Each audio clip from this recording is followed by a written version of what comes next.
ఈ కోటబొమ్మాలి గ్రామంలో మనకి రాష్ట్ర పండుగలుగా ప్రకటించిన విషయం మీ అందరికీ తెలిసిన విషయమే. కానీ పట్టమ తల్లి ఉత్సవాల సందర్భంగా ఎప్పుడు కూడా గత 40 సంవత్సరాల నుంచి అనేక కార్యక్రమాలు చేశాం. కానీ ఈ సంవత్సరం ఒక ప్రత్యేకత ఉంది. గౌరవనీయులు అచ్చెన్నాయుడు గారు, రామ్మోహన్ నాయుడు గారు మరి ఈ విధంగా రాష్ట్ర పండుగలు చేసి ఈ కోటబొమ్మాలిలో జిల్లా కలెక్టర్ గారి దగ్గర నుంచి దిగువ స్థాయి అధికారి వరకు 4 రోజులుగా వచ్చి ఈ ఉత్సవాలను ఏర్పాటు చేస్తున్నారనంటే అది మన కోటబొమ్మాలి గ్రామానికి ఎంత గర్వకారణమో ఒక్కసారి ఆలోచించవలసిన అవసరం ఉంది.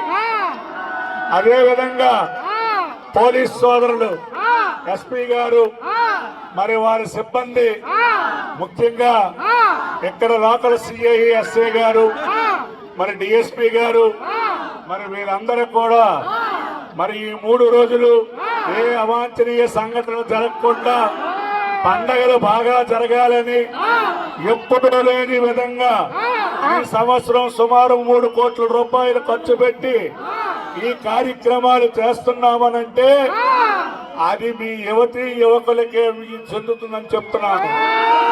ఎందుకంటే యువకుల్లోండి ఎవరు పని చేయలేరు. మేము కూడా మీ స్టేజ్ నుంచి ఈ స్టేజ్కి వచ్చిన వాళ్ళమే. కాబట్టి మీ సహకారం ఎల్లవేళలో ఉండాలని మేము మనస్ఫూర్తిగా కోరుకుంటున్నాము.